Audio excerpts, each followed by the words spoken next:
in this class, as we saw the difference between gender and the sex, the first हम लोगों ने देखा कि gender and sex is something very confusing terms right now. ऐसा लगता है कि सबको कि सेक्स और जेंडर एक ही हैं, but sex is biologically assigned by God something, मतलब जन्म के साथ ही होता है कि वेदर यू आर मेल और फीमेल.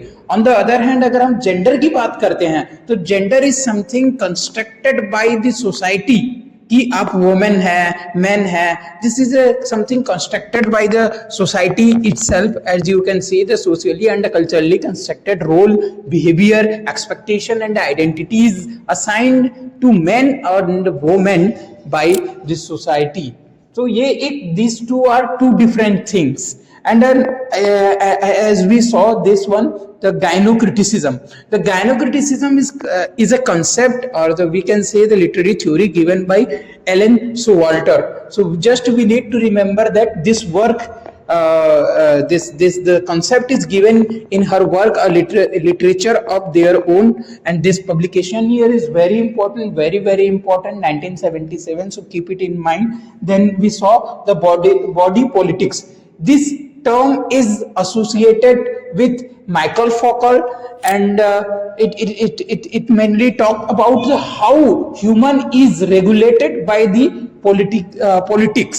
जैसे कि एज फॉर एग्जाम्पल कोविड के टाइम में हमको बोला गया है कि हम सबको वैक्सीन लगाने की जरूरत है. So this is something affecting our body, है ना. So it is something body politics. Then we saw this the Simon de Beauvoir.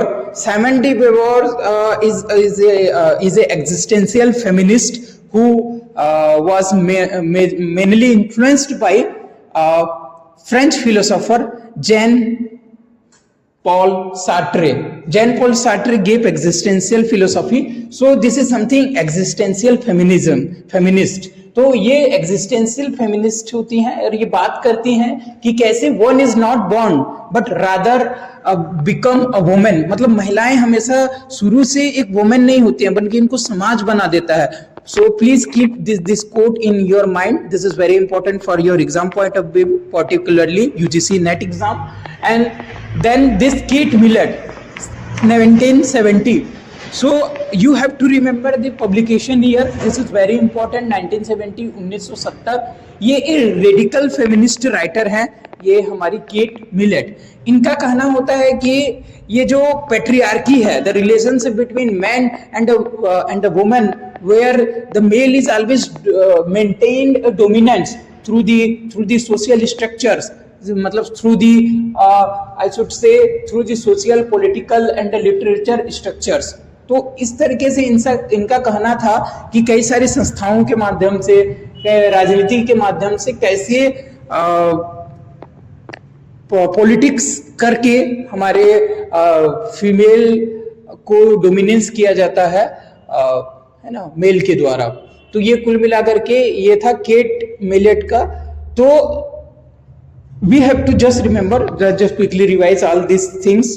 So if we talk about the Simon de Beauvoir, exam के point of view के लिए बस इतना important है हमारे, इसको ध्यान में रखिएगा कि जो केट मिलेट है ये सेक्सुअल पॉलिटिक्स का इन्होंने कॉन्सेप्ट दिया है, and this sexual politics was published in 1970.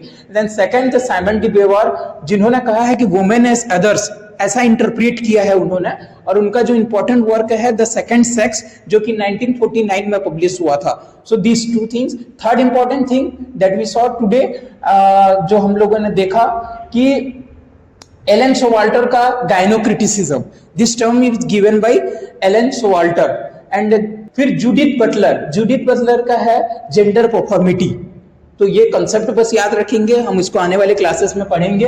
और माइकल फॉकल्ट का body politics. So you need to just remember this terms and associated with them writers, मतलब जिस टर्म को याद रखना है और उससे कौन एसोसिएट है ये याद रखना, और उसके अलावा और कुछ याद करने की जरूरत नहीं है. And you will be become the master of literary criticism and theory. Thank you so much. जय हिंद.